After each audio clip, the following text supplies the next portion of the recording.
ಶೃಂಗೇರಿ ವಿಧಾನಸಭಾ ಕ್ಷೇತ್ರದ ಚುನಾವಣಾ ಫಲಿತಾಂಶಕ್ಕೆ ಸಂಬಂಧಪಟ್ಟಂತೆ ಹೈಕೋರ್ಟ್ ಆದೇಶದ ಮೇರೆಗೆ ಇಂದು ಅಂಚೆ ಮತಗಳ ಮರು ಎಣಿಕೆ ಪ್ರಕ್ರಿಯೆ ಆರಂಭವಾಗಿದೆ. ಚಿಕ್ಕಮಗಳೂರಿನ ಐಡಿಎಸ್ಜಿ ಕಾಲೇಜಿನಲ್ಲಿ ಬಿಗಿ ಭದ್ರತೆಯ ನಡುವೆ ಎಣಿಕೆ ಕಾರ್ಯ ನಡೆಯುತ್ತಿದ್ದು, ರಾಜಕೀಯ ವಲಯದಲ್ಲಿ ತೀವ್ರ ಕುತೂಹಲ ಮೂಡಿಸಿದೆ.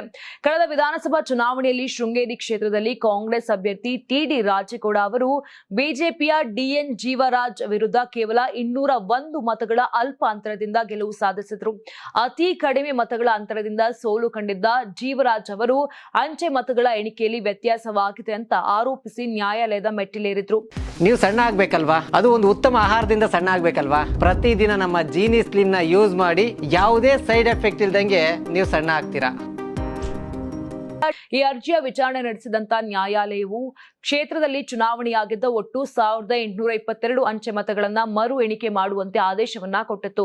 ಮರು ಎಣಿಕೆ ಪ್ರಕ್ರಿಯೆ ಆರಂಭವಾಗುತ್ತಿದ್ದಂತೆ ಹೊಸ ವಿವಾದವೊಂದು ಮುನ್ನೆಲೆಗೆ ಬಂದಿದೆ. ಅಂಚೆ ಮತಗಳಿರುವ ಪೆಟ್ಟಿಗೆಯ ಸೀಲ್ ಅನ್ನ ಎಣಿಕೆಗೂ ಮೊದಲೇ ಕಿತ್ತು ಹಾಕಲಾಗಿದೆ ಅಂತ ಹಾಲಿ ಶಾಸಕ ಟಿಡಿ ರಾಜೇಗೌಡ ಗಂಭೀರ ಆರೋಪ ಮಾಡಿದ್ದಾರೆ. ಇನ್ನು ಮತಪೆಟ್ಟಿಗೆಯ ಸೀಲ್ ತೆರೆದಿರುವುದರಿಂದ ಮತಗಳು ಟ್ಯಾಂಪರ್ ಆಗಿರುವ ಸಾಧ್ಯತೆ ಇದೆ. ಹೀಗಾಗಿ ಈ ಸ್ಥಿತಿಯಲ್ಲಿ ಮರು ಎಣಿಕೆ ನಡೆಸುವುದಕ್ಕೆ ನನ್ನ ತೀವ್ರ ವಿರೋಧವಿದೆ ಅಂತ ತಿಳಿಸಿದ್ದಾರೆ. ಮತಪೆಟ್ಟಿಗೆಯ ಸೀಲ್ ಓಪನ್ ಆಗಿರುವ ವಿಚಾರವನ್ನ ಮೊದಲು ಹೈಕೋರ್ಟ್ ಗಮನಕ್ಕೆ ತರಬೇಕು.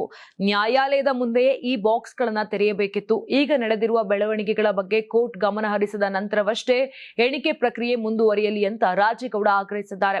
ಒಟ್ಟಾರೆಯಾಗಿ ಅಲ್ಪ ಮತಗಳ ಅಂತರದ ಗೆಲುವಿನ ಸುತ್ತ ಎದ್ದಿರುವ ಈ ಕಾನೂನು ಸಮರವು ಈಗ ಮರು ಎಣಿಕೆಯ ಹಂತಕ್ಕೆ ಬಂದು ನಿಂತಿದ್ದು, ಇಂದಿನ ಫಲಿತಾಂಶ ಯಾರ ಪರವಾಗಿರಲಿದೆ ಎಂಬುದು ಇಡೀ ಜಿಲ್ಲಾದ್ಯಂತ ಭಾರಿ ಚರ್ಚೆಗೆ ಕಾರಣವಾಗಿದೆ.